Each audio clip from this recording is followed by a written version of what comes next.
I wanted to write to you all to thank you for an amazing Queens Heath Pride. I'd also like to let you in on a little secret. I love fucking pussy. I didn't say that. Very sleepless night that night. Wasn't sure if I was in deep shit. Wasn't sure if I was going to get arrested. I didn't even know if anyone was going to show up. And then I woke up on the morning of the 26th of September last year, and this happened.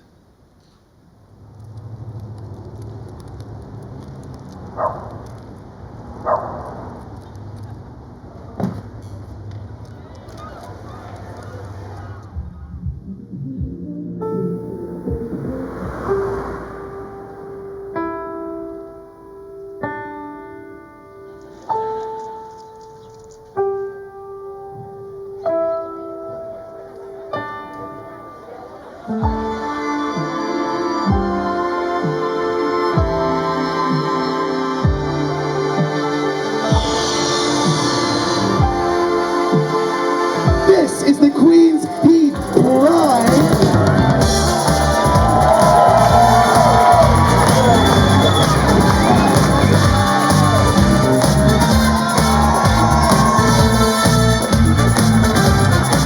Gay everywhere, gay everywhere.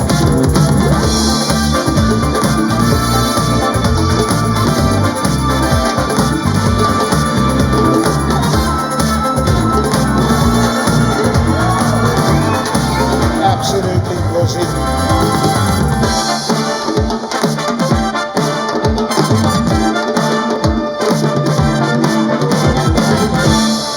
2,000 people showed up.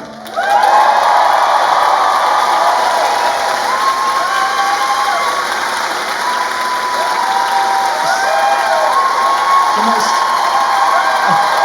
amazing day. Most amazing day of my whole life.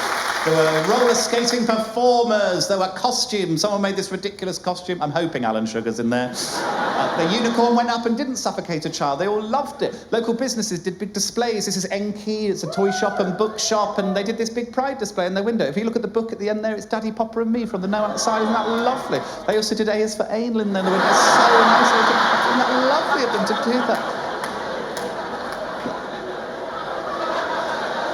Lots of the businesses changed their names for the day. There's a tap house called The Duke, and it became The Duchess for the day. Our local wine bar, Grace and James, became Will and Grace and James. Kitchen Garden Cafe was a Kitchen Gaga Cafe. Fletcher's was Shares. I felt like they should have gone with Felchers myself, but each to their own, each to their own. Polly was RuPolly Drag Race. There was one business that didn't change its name, but I wasn't cross because they're called Jism. It's Turkish for mystery, if you're interested. So many lovely comments from the day, this sort of thing. It was bloody brilliant. After a year, myself and my partner were victims of a homophobic attack in the area. It's good to see the community standing together for inclusivity. Thanks, and hope it's repeated. And the Birmingham Mail say Kings Heath could hold a Queens Heath Pride Parade every year. Guess what? We're going to fucking do that.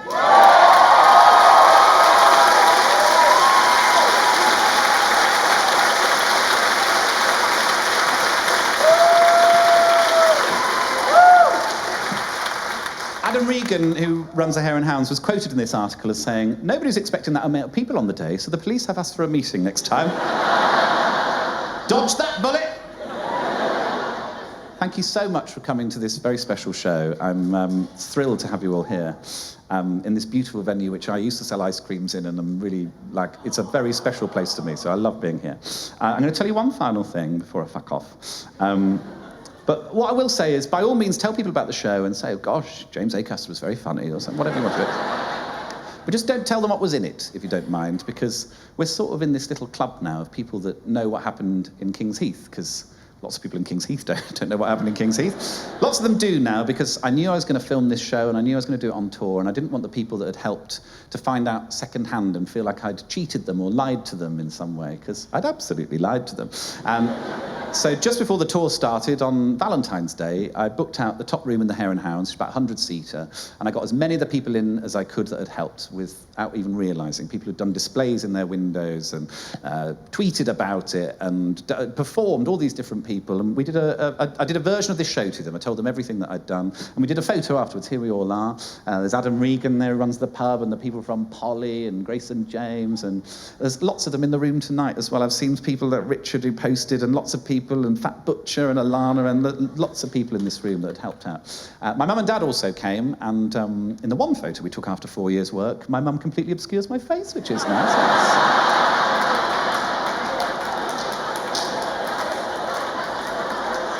Helen Lycett fighting homophobia there. Thankfully, Precision Imaging are also there, so they fixed it for me, so that's good.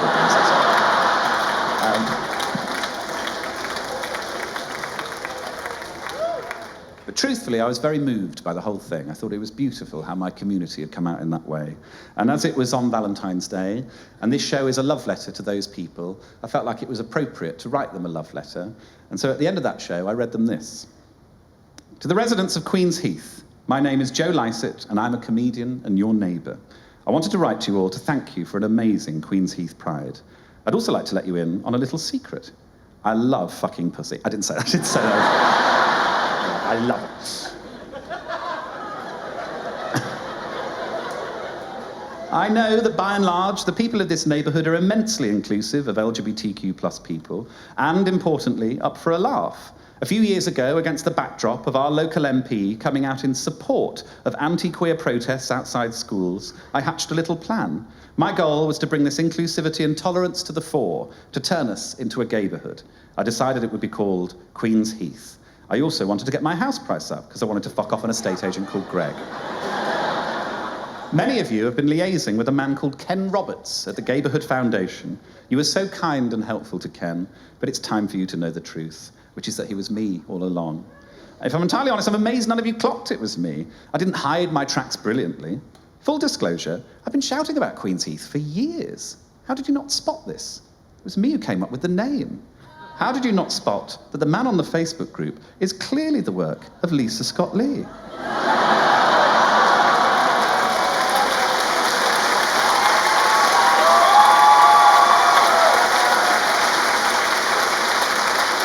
How did none of you see on the list of mediums for my painting of Chris Whitty that one of them was a Queen's sheath?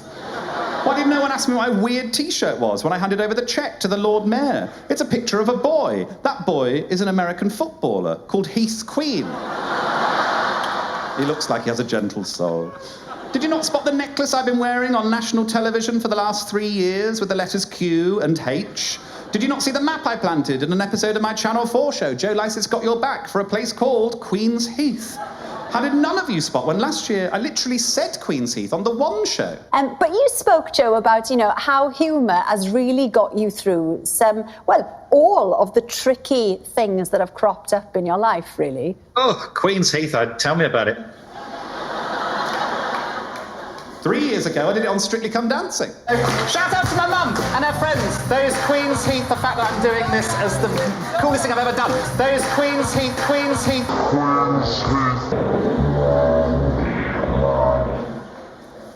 How did you not notice on the Gayborhood Foundation website, I'm up there smiling in the window.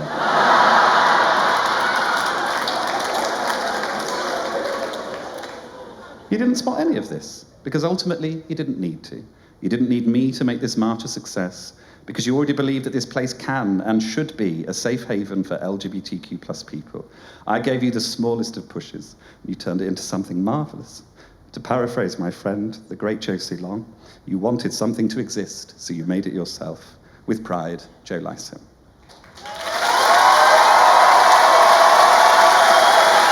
I got a mug from my auntie which has got a motivational quote on it, and I hate a motivational quote. The quote is, you've got the same amount of hours in the day as Beyonce.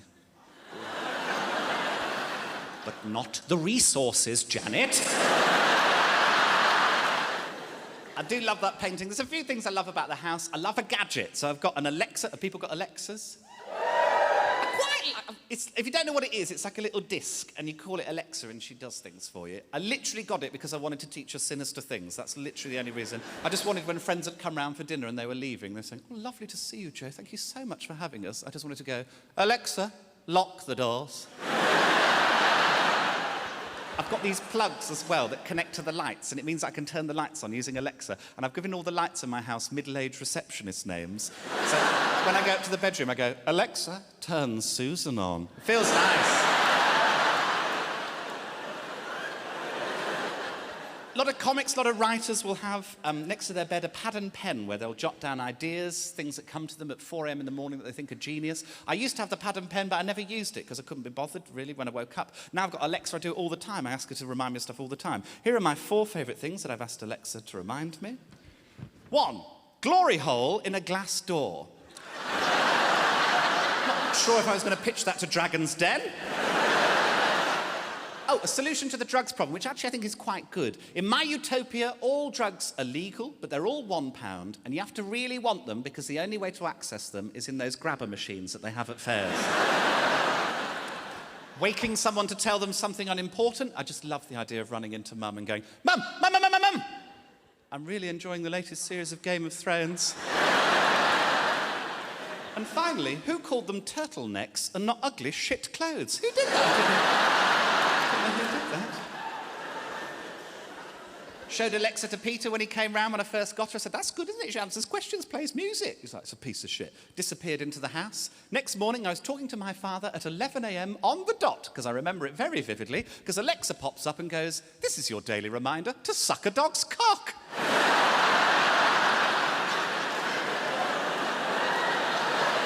11 a.m.'s early for that, I feel. 3:45 at the earliest, I find, for sucking a dog's cock.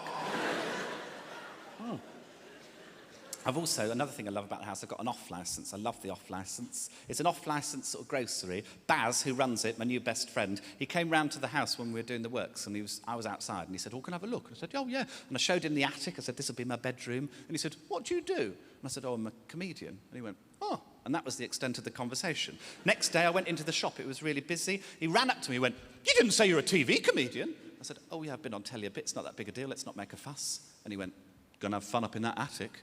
And I said, what do you mean by that? And he went, with all the comedy girls. And I went, oh, chance to be a fine thing. You know, trying to be laddie. And he leant into me and he went, you're a dirty dog.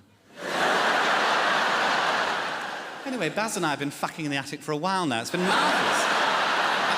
The reason I mentioned the off-licence is something happened there on the day that I got the house, and I still can't get my head around it. I went in to get a celebratory bottle. I thought that'd be nice to celebrate buying a house, exciting achievement. In front of me was a lad buying a 4-pack of lager beers. Few tinnies with the boys, what's your game? And I was here, there was a girl. It wasn't Baz on the till that day. It was a girl, she was probably about 18, couldn't have been much older. And she said to the guy, she said, can I see some ID? And he went, fucking hell, for fuck's sake, this is fucking ridiculous. And then had ID and showed it to her. And she looked at it and she went, yep, that's fine. And he paid for it and went out with his beers. And I went up with my bottle of Pinot Blush. I was like, he was really full on, wasn't it? Really aggressive and horrible. And she went, he's in here every day and it's always the same.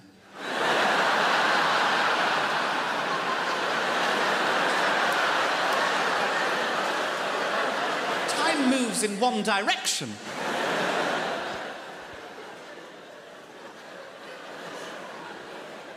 Because I've been in my childhood bedroom most of my life, I've got no stuff, got no furniture. The amount of aunties and uncles trying to lump shit, coffee tables, mugs. Everyone's got a bloody mug to give you. I got a mug from my auntie which has got a motivational quote on it, and I hate a motivational quote. The quote is, you've got the same amount of hours in the day as Beyonce. But not the resources, Janet.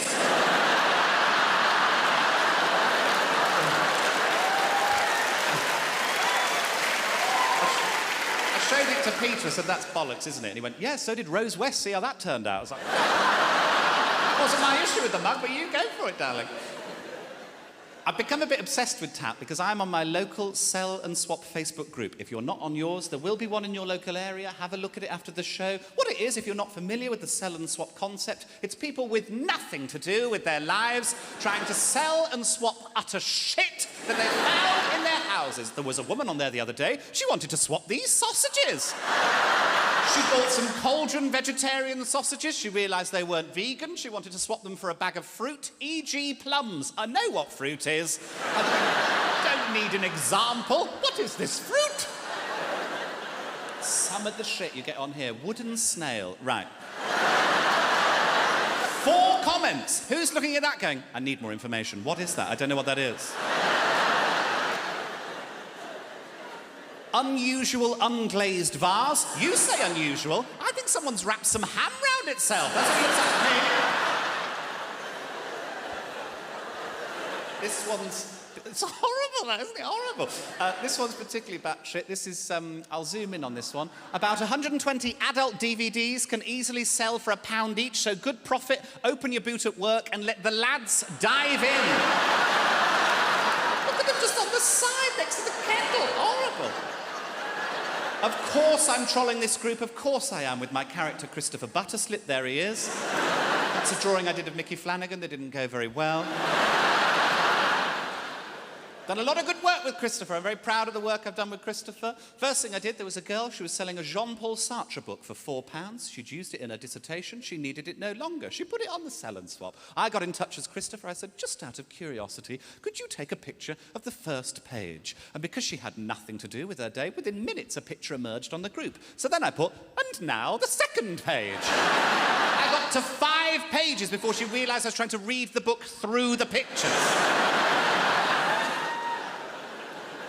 Oh, this one was good fun. Little Sammy's grown out of these ocean pals. I've also got about 4 copies of the Gruffalo, looking to swap for something a bit more grown-up, she said. No, some of you are further along here. I suggested knives and saws. That's what I suggested. A nice selection of knives and saws.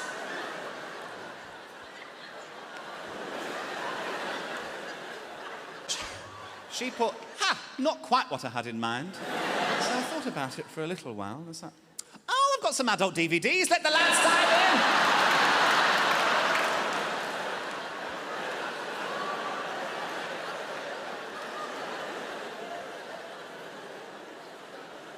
Favourite thing I've done on the sell and swap, it's pathetic this. I set myself up for a joke. I listed my own thing. I listed a bag of butter mints for £1. Christopher Butterslip, bag of butter mints, £1. Logged out, logged in as me, Joe Lycett, commented, what condition are these in? Logged back out, in as Christopher Butterslip, mint condition. Very happy with that.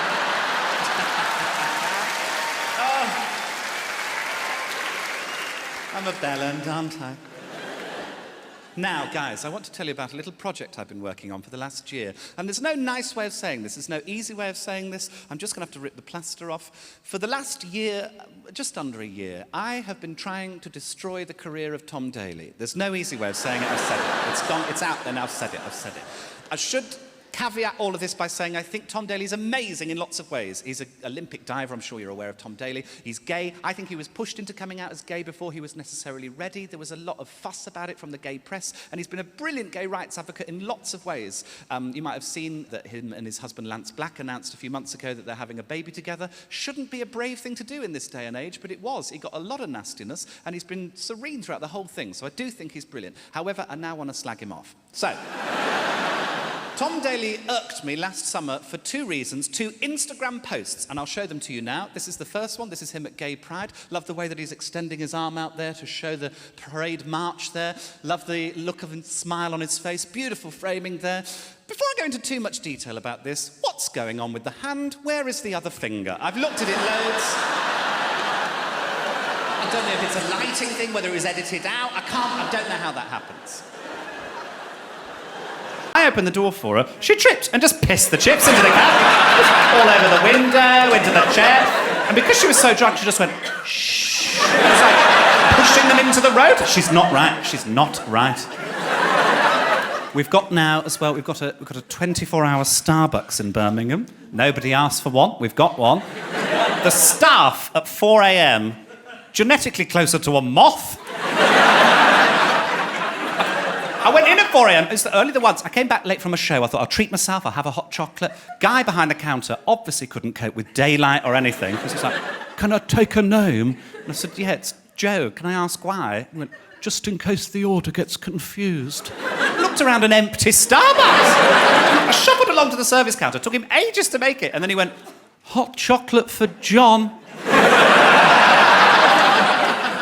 So to make a point, I just waited. Well... John will be here in a minute, won't he? Oh, he loves a hot chocolate, our John.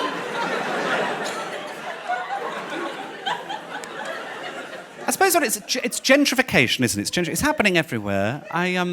I don't mind it really, because it's nice to have nice places to go out and whatever. I think my issue with it is that it jumped up at me, because I didn't go out for a while, because I was writing a sitcom about gay pirates.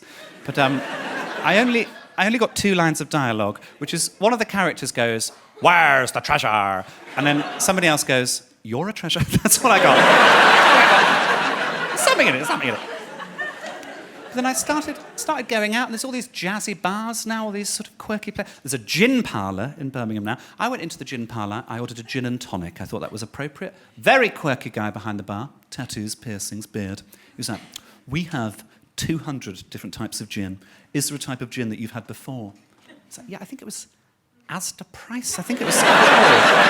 Didn't have it, so not that exclusive. Had a vodka Diet Coke in the end. And I got chatting to this guy who was very thin and very pallid. He looked like someone had dressed up a mini milk. He didn't look right. And he was chatting at me, mile a minute, for about half an hour. And then after about half an hour, he went, "Oh, I've lost my Coke." And I think because I was drinking a Diet Coke and I was a bit drunk, in the moment I thought he meant Coca-Cola. So I was like, "Well, where'd you have it last?" He's like, "In the toilet." I was like, "There's no flat surfaces in there. You must have left it on the floor or something." He's like, "No, I've lost my Coke." I was like, "Well, I'll get you some Coke." Still thinking he meant Coca-Cola. He's like, "What, do you know a dealer?" I was like, "Don't see how that's relevant. I mean, I know an art dealer I could call in the morning, but that seems very off-topic." I was like, "I'll get you some Coke." So I started walking to the bar and then realised on the way to the bar what he actually meant. I'm now on a drugs run for some stranger. How did this happen? And I don't take drugs. I've no idea how you procure drugs. I know you can order them online now, which I find absolutely hysterical as an idea, that they can go, "Sorry you were out. We left 50 kilograms of smack with your neighbour." Did my cocaine arrive? No, but Saj is really mowing that fucking lawn. No idea how it works, do I? So I needed a wee, so I thought, I'll go and have a wee, I'll work out what to do. So I went into a cubicle, because I get stage fright, I can't urinate next to other men, and thank you for laughing, it helps. And went for a wee at my knob, and I popped the lid down on the toilet, and behind the lid was this little packet of powder, and I can see how he would have missed it, it just slipped down the back, but it created this moral quandary, really, because I don't have a problem with people taking drugs. Do whatever you like with your life. But I know cocaine, particularly, the way it's produced, the way it's brought into the country, there's a lot of blood on it. Pretty much every gram somebody dies for it. It's a really horrendous industry that you're funding if you take it or buy it, and it makes me very uncomfortable and sad, really. But also, it's not my property, it's not up to me, it's not my decision, so I didn't know what to do. Anyway, I made £50. Little punchline for you there, you're welcome. That's a heavy... it's a bloody lecture now, it's a lecture. Do you know what, I was going to ask... I was talking there about not being able to use urinals. I've started to be able to do it. I was going to say I need some help, but that sounds really wrong. Basically, I went to the Glastonbury Festival for the first time last year, and the toilets there... I have a rule. If you're doing a poo on somebody else's poo, you've made a wrong decision in life. Let's reassess. Let's think things through. So you just sort of have to get over yourself at Glastonbury. So about half the time now I can use a urinal, other half I still use a cubicle. But because I've never used a urinal before, I think I'm doing it wrong. So, by way of a cheer, who, when they're at a urinal, just gets the knob out? Okay. Who then does knob and balls? Right. I don't have any more options. This gentleman here, what was your name? Hello, Peter. What do you do? Not for a profession with your knob and balls. I treat myself. I sit down. You treat yourself and you sit down. I'm obsessed with you, Peter. Let's find out about you.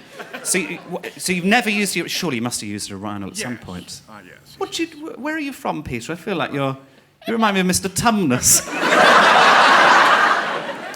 So, yeah, what do you do, Peter? Retired. Oh, you're retired? What are you doing with your retirement? Sitting down, having a piss? Watching me? Oh, lovely. How's it going for you? Boring. Boring? Oh. Ruined my big night, Peter. No, he said it with a smile on his face, I think. Otherwise, I might have to smash the shit out of him. So where do you live, Peter? Plymouth. Plymouth? Oh, well, God. Talk about boring, for fuck's sake. Jesus. So you've travelled then? Oh, lovely. Thanks for travelling. For you. For me? Oh, it's getting a bit sinister now. You're going to leave the wife in the Holiday Inn. Lovely. Okay, smashing, Peter. Well, have a lovely life. Bye-bye. So hang on, I do knob and balls. Is that weird? Yes. This gentleman here going, yes. What? One ball? How's that? Is that all right? What do you do? Sans balls. Sans balls. Oh. Bonjour. Sans balls. What a bell end. So just the tip, or do you unravel the whole thing? What are we talking? A fair bit comes out. A fair bit comes out. Is this your partner who's having an absolute breakdown next to you? A fair bit comes out. Oh, lovely, okay. Give me inches. No, actually, Peter's upset now. Peter's goes all the way down to the bottom and rattles round, I imagine. One day I might just do full trousers down. Fuck it, skin to the wind. Let's move off my knob. Yes, I want to talk now about my friend Claire. She is from Dudley.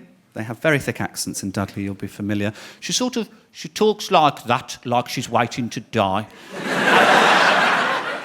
I love Claire, but she's a few condoms short of an orgy. She microwaves her clothes to dry them. She never cleans the microwave, so she always smells of baked beans. Coarse is the word for her. She's one of those friends you sort of feel like you have to apologise for her. You find it quite funny at the same time. We went to watch Mad Max at the IMAX. Brilliant film, recommend it. But midway through, there are these chastity belts. And she leant over to me very loudly in a very busy IMAX and she went, "Those chastity belts are shit." I said, "Well, why'd you say that?" And she went, "Well, as I always say, if you can get a poo out, you can get a knob in."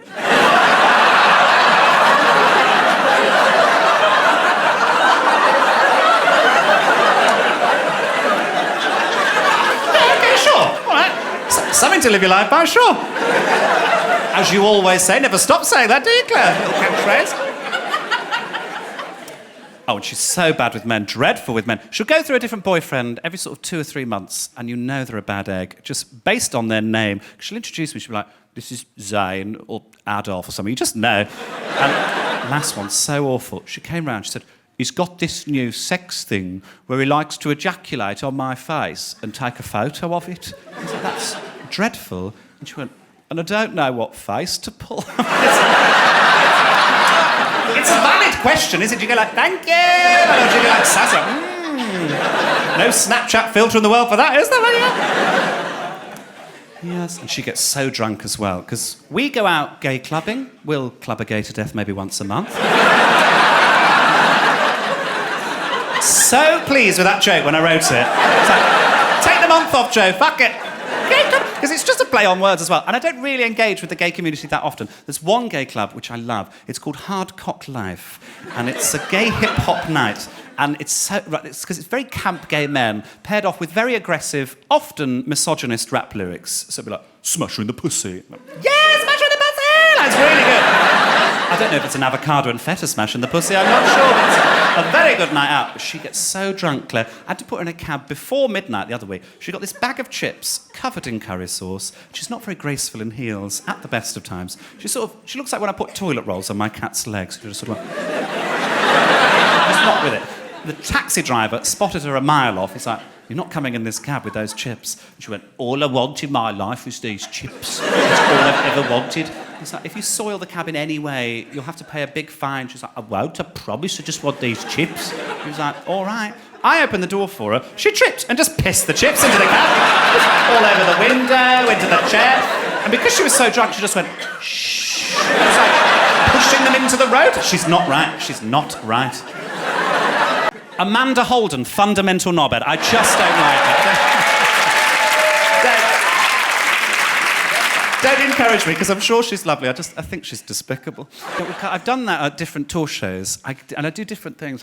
We did gay landmarks in Salford when I did a show in Salford, and people did things like Anal of the North, that kind of thing. Somebody tweeted in, "Ouch fists."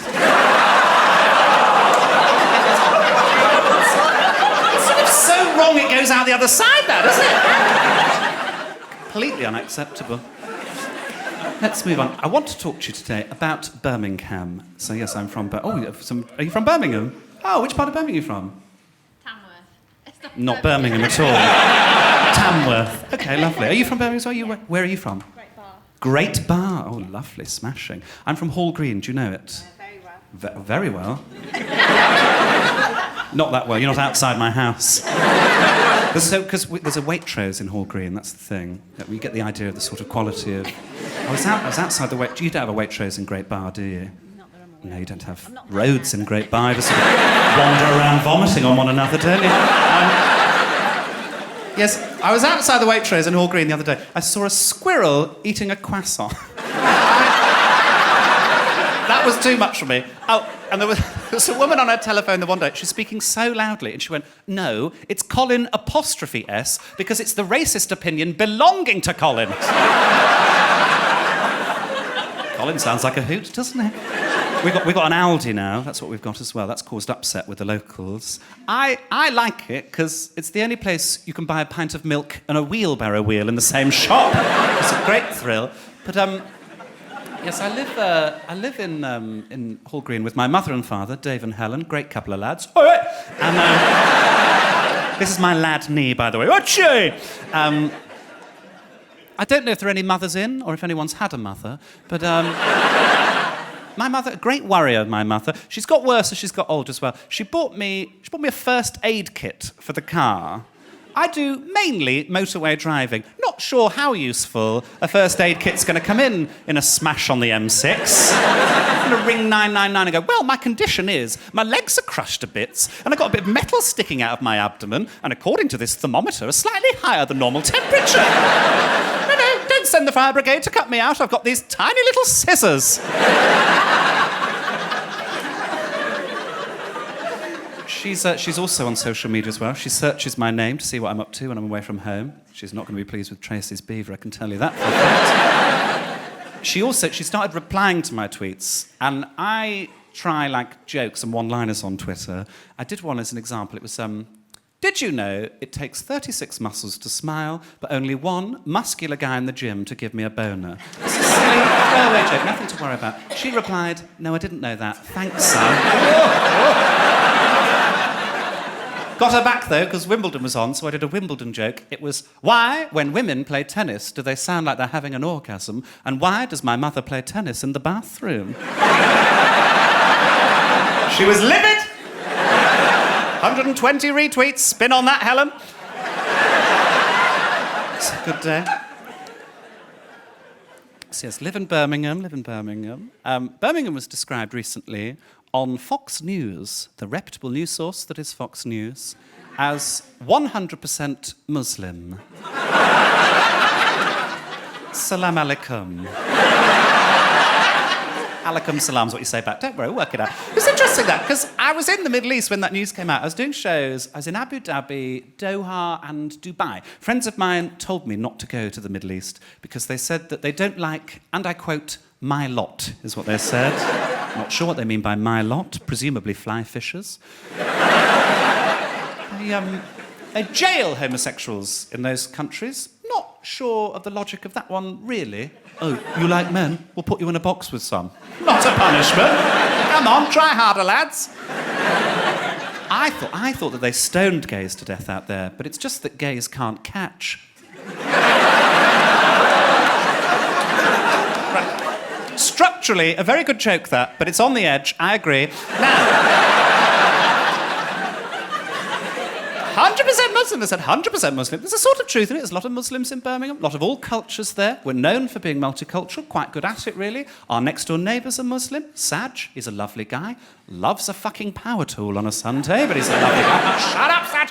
One of the most famous Muslims in Birmingham is Malala Yousafzai. I don't know if people are familiar with her. If you don't, she's brilliant. She's an 18-year-old schoolgirl who was shot at by the Taliban for wanting to be educated. She now goes to Edgbaston High School for girls. It's a private school. I don't think she pays the fees. I personally would hate to go to school with Malala Yousafzai. Can you imagine show and tell day with Malala, where they're like, OK, class, what have you brought in? Sally, let's start with you. And Sally goes, I've brought in this papier-mâché cat. But I'm like, OK, anyone else bring anything? Malala, did you bring anything in? This Nobel Peace Prize. Sally, you're a piece of shit. I'd hate to be a teacher as well. You want me to tell Malala off for anything? What are you doing on your phone, Malala? Texting Barack Obama, actually, so... Oh, sorry. Sally, you're a piece of shit. Poor Sally, just made her up. No, I was annoyed about that. I was annoyed when that news came out. I'm annoyed with Donald Trump as well. Little side project I've got going on. I'm trying to book Syrian refugees into Donald Trump's hotels. What's going on?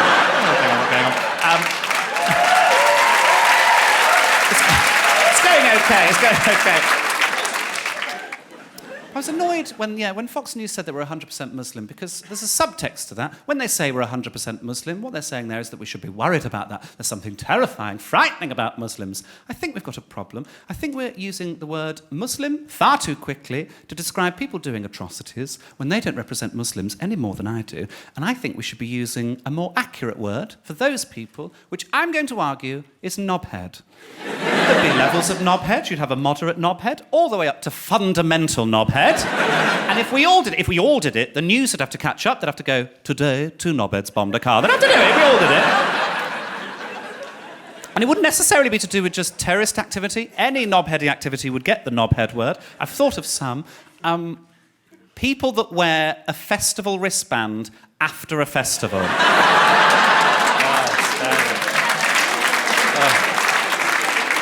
I went to Reading. It's November, you're an accoster, you're a knobhead. Couples that put a lock on a bridge, you're both knobheads. Sorry, hate that, hate it. Sanctimonious mothers, I've got to be careful here. I don't mean all mothers, just a lot of my friends are having children at the minute, and it's the sort of mothers that go, don't tell me how to raise my kids. And you're like, OK, but she is trying to eat a petit filou with an electric razor, so... You're a bit of a knobhead, aren't you? Ever so slightly. Amanda Holden, fundamental knobhead. I just don't like it. Don't encourage me, because I'm sure she's lovely. I think she's despicable. She did to our Les. Still holding on to that after 10 years. Oh, lovely bit of tequila. And I said, well, have you ever had oral sex? And he went, yeah. And I said, well, the mouth's not really meant for sex, is it? And he went, oh. And I said, I'll see you in hell. We've got a nice Facebook group, the Queens Heath Neighbourhood Watch group. I'm sure you've got one in your local area. I'm sure yours is as batshit as ours. This is a sample post. There's a serial pooper who keeps going on Heathfield Road. Definitely human, and from the looks of it, likely the same person. Definitely human, likely the same person. What empirical data are we using for this, please? Oh, that's Martin again. We're very funny people. This wasn't a funny post, but they said the King's Heath Pet Centre was robbed last night. They broke in and stole a bunch of stock and money from the till. Horrible. First comment on this, any leads? It's so efficient, it's beautiful. I'll never write a better joke in my life. It's a nice place to live, King's Heath, nice place. Something made me love it a little less. About 4 years ago, I got in a cab, got into an Uber. And he was the lovely driver. The driver said to me, just started with Uber. I said, how are you finding it? And he said, oh, it's wonderful. I'd lost all my confidence. And now I can put food on the table for the kids and I feel so much better about myself. And I said, how do you feel about King's Heath? Because he lives there as well. And he said, oh, it's a lovely place to live, isn't it? But, you know, we do have our problems. You know, in schools, they're teaching kids it's okay to be gay. I was like, shit. Unfortunately, I've had to deal with quite a lot of homophobia recently. I've discovered that someone in my family is homophobic, which is really disappointing, I suppose is the word, because that's not who we are as a family. We're not homophobic. We're racists! I won't tell you which family member it is. I'll just tell you I've got 3 aunties. I've got Auntie Susan, Auntie Deborah, and Anti-Gay Marriage. And she's a born-again Christian, which is fine, I don't mind, be religious, whatever, but born-again is the gayest of the religions she could have chosen. It's so ostentatious. I'm born again, it's so over the top. Literally means you came to it in later life, that's all it means. By that definition, I'm born-again anal beads. So I'm in the back of this Uber and he's saying they're teaching kids it's okay to be gay in schools. And I said, oh, it's a shame you say that because I'm bisexual and that affects me. And he went, oh, I'm so sorry, I don't want to offend anyone, don't want to upset anyone. It's just, in my religion, the anus isn't meant for sex. And I said, well, have you ever had oral sex? And he went, yeah. And I said, well, the mouth's not really meant for sex, is it? And he went, oh. And I said, I'll see you in hell. He loved that. He laughed. We laughed all the way through the journey. At one point, he said, you're really funny. Are you on Facebook? I was like, darling, I'm a huge fucking deal. But nobody, shouted. No one was aggressive. No one was violent. We just had an adult conversation about it. I got out the cab, reported him to Uber, and he lost his job. It's a nice story. It's a nice story. But what he was referring to was, at that time, we had protests in our local area outside one of our schools. It was against this. You might remember it was in the press a little bit. It's called No Outsiders, and it was a series of books that had been curated by one of the teachers at the school, a man called Andrew Moffat. And it was literally books that teach kids that some people have mummies and daddies and all different shapes and sizes of family. This is one of the books, Mommy, Mama and Me, completely harmless book. I'm against this book myself, just because it looks to me like they're raising a young Phil Spector, but other than that, perfectly nice book. This is one of the other books, Daddy, Popper and Me. Again, I'm against this because it looks like Dominic Cummings and I are raising a child weird. Isn't it weird? I think that's fairly clear. But our MP at the time was this man, a man called Roger Godsiff. Now, I know he looks like a pantomime villain. He's absolutely not. He's a real-life villain. He's a twat.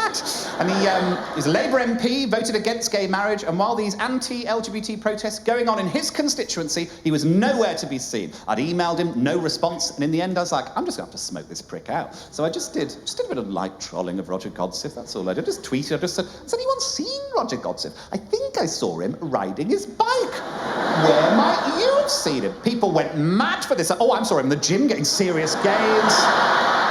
I saw him playing for the local team. I mean, he got weird quite quickly, but that's Twitter, isn't it? That's what happens on Twitter.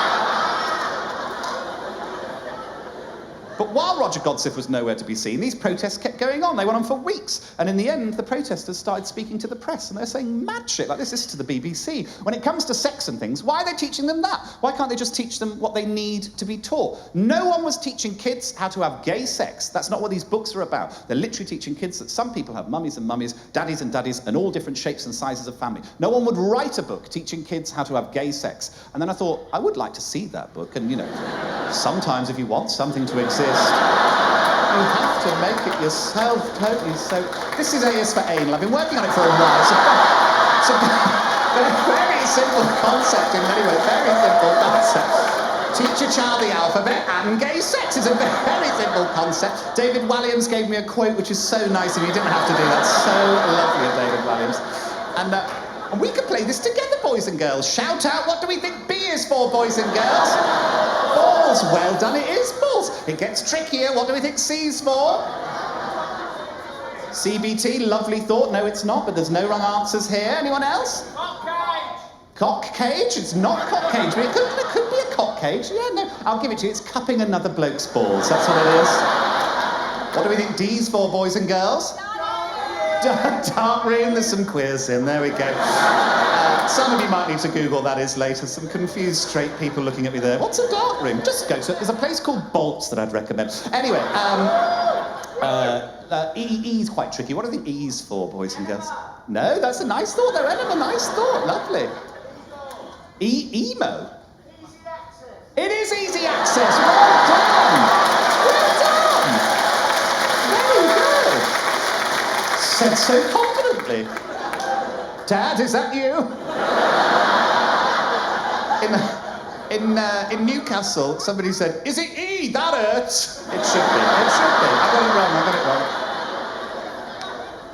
You're all going to get this one. Last one, boys and girls. After 3, what do we think F is for? 1, 2, 3. Fisting? It's fighting homophobia, actually. Fisting.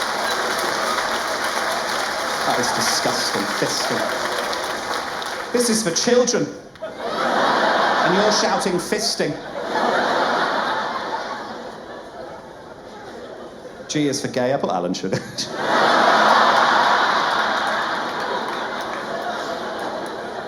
Sorry, it should be gay lord. Sorry.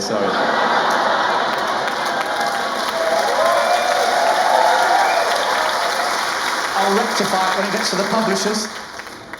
Could send it to a few publishers. You can imagine the emails back. You shouldn't do that. You shouldn't paint your nails. And I said, why is that, Linda? And she said, well, it's an essential part of being a woman, isn't it, wearing makeup? I said, I'm sorry, do you think your husband Kevin's going to see this, get confused and try and fuck me? Is that the issue? Now, guys, I want to tell you about a little project I've been working on for the last year. And there's no nice way of saying this. There's no easy way of saying this. I'm just going to have to rip the plaster off. For the last year, just under a year, I have been trying to destroy the career of Tom Daley. There's no easy way of saying it. I've said it. It's gone. It's out there now. I've said it. I've said it. I should caveat all of this by saying I think Tom Daley's amazing in lots of ways. He's an Olympic diver. I'm sure you're aware of Tom Daley. He's gay. I think he was pushed into coming out as gay before he was necessarily ready. There was a lot of fuss about it from the gay press, and he's been a brilliant gay rights advocate in lots of ways. You might have seen that him and his husband Lance Black announced a few months ago that they're having a baby together. Shouldn't be a brave thing to do in this day and age, but it was. He got a lot of nastiness, and he's been serene throughout the whole thing, so I do think he's brilliant. However, I now want to slag him off. So... Tom Daley irked me last summer for two reasons, two Instagram posts, and I'll show them to you now. This is the first one. This is him at Gay Pride. Love the way that he's extending his arm out there to show the parade march there. Love the look of a smile on his face. Beautiful framing there. Before I go into too much detail about this, what's going on with the hand? Where is the other finger? I've looked at it loads. I don't know if it's a lighting thing, whether it was edited out. I don't know how that happens. I've got no issue with any of that, really, apart from the weird finger. I've got no issue with this other post. Beautifully framed again. His skin looks radiant in that little triangle. Marvellous. Brave to wear a tank top, but he seems to manage it. I think it's wonderful. It's a lovely... I've got no issue with any of this. I think it's all brilliant. I have no issue with any of this as well. Happy Pride, everyone. It's been so awesome to take part in my first ever Pride. He'd not been before. But let's not forget why we have this day and how much more we have to fight for in many other social justice movements around the world. No issue with any of that. Brilliant that he went to Pride. I think we all should at some point in our lives. It's good fun, if nothing else. My issue with both of these posts is not what's in them, it's what's underneath them, and that is this. At Barclays UK, #ad. That means that Tom Daley was sponsored by Barclays to go to Pride. And I don't have a problem with Tom Daley being sponsored to do lots of things. I understand when you're an athlete, you've got to make your money while you can. You're not monetizable forever. You might break your leg. Totally get being sponsored. But to be sponsored to go to Pride, which is a political event, it made me uncomfortable. It's sort of like going Black Lives Matter with Tesco. It made me uncomfortable. And I didn't want to make a big deal of this. I thought it's an error in judgment in some ways. Didn't want to make a big fuss about it. All I thought I'd do is a bit of light trolling of Tom Daley. That's all I thought I'd do. So what I did is I went onto this very post and I commented on it with hashtags of rival banks. That's all I did. Hashtag NatWest, hashtag Santander, hashtag HSBC. And for some reason, dozens of other people started doing it as well. Hashtag Northern Rock, a nice nostalgic one. Viet Combank, an international one. Dozens of people did this, and I know that celebrities get paid loads for this. Barclays will have had a PR team all over it. I should mention that I trolled Tom Daley in a lot lighter way about 3 years ago. He posted to his Twitter a little post basically saying, just take the image below, personalise it. Just wanted you to customise an image in your own way. That's all he wanted you to do. Of course, I put him in a smack den. Who wouldn't in my position? Open bloody goal, Tom. So that was it, really, as far as I was concerned. I've done my post, other people have commented, point made. I felt an error in judgment, that was it. Next day, I get a phone call. It's from a friend of mine who's a photographer. He's photographed the Olympic diving team on a few occasions, and he's also photographed me. And he said, Joe, you need to go on Ross Haslam's Instagram. Now, I didn't know who Ross Haslam was at the time. He is another British diver who went to Budapest the day after Pride with Tom Daley for a competition. And he posted a video. The video you don't necessarily need to see. I will show it to you. It's a panoramic of Budapest. It's done weirdly. It's a portrait thing, but he's done it on landscape, which I don't understand. Also, the sound in the background's not great, so I will play it to you twice. But you can hear in the background Tom Daley's voice, and I just want you to listen out for it. Have a listen to this clearly now. Of the whole the lighting situation. Now, he might be saying the lighting situation, but I think Tom Daley says the Lycett situation. Have another listen just to double check. Of the whole the lighting situation. Does that sound like Lycett to you? I'm a situation. Not sure who he's talking to in that clip, presumably the assassin he's got to take me out.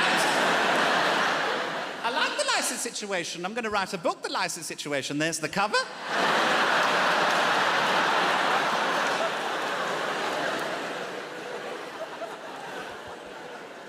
This has got out of hand. I'm a situation all of a sudden. I didn't want to be a situation. I just was a bit of light trolling and suddenly I'm a situation. But the more I thought about it, the more I thought, actually, in this regard, I do want to be a situation because I care about this shit. And I'll explain why. Pride is an LGBTQ plus event. There's a lot of letters there. And often Pride and its sponsors only focus on the G, often gay men with six-packs. But there's a lot of other letters there that deserve our attention. For example, T for trans. I've got a lot of trans friends at the minute who feel really attacked, feel really unsafe. They feel really attacked by the right-wing press. They feel more attacked by my mum's friend Linda. She's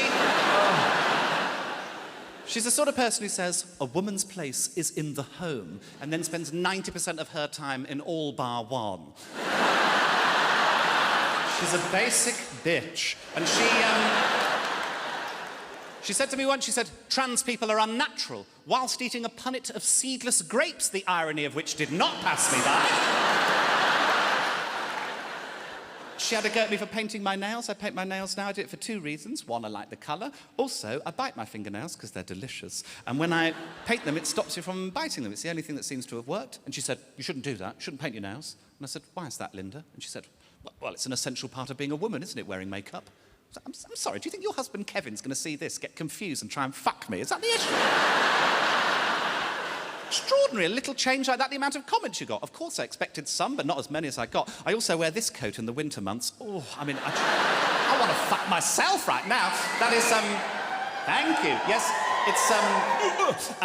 it's a faux fur. It's a faux fur. I'm aware it's a ridiculous thing to put on, but I didn't expect the amount of comments. I expected some. My favourite was in Liverpool. I had just done a gig at the Slaughterhouse Comedy Club, which is a brilliant comedy club in Liverpool. I was walking back to the hotel. A group of lads walked past me, and one of them went, "Hey, mate, Pat Butcher called. She wants her coat back." And I'm a comedian. I deal with hecklers all of the time, so I went back with a really witty response. I went, shut up, stupid prick. I was so pleased with it, so smart, so in the moment. Well done, Joe. I think what Linda and what a lot of people get confused about with trans people is the difference between sex and gender. Sex is your XX, XY chromosome. That's what you're born with, not lots you can do about it. Gender is what's put on top by society and culture. All of the things that we take for granted. Things like women wear skirts and men ride horses and punch dogs. All of the things that we take for granted.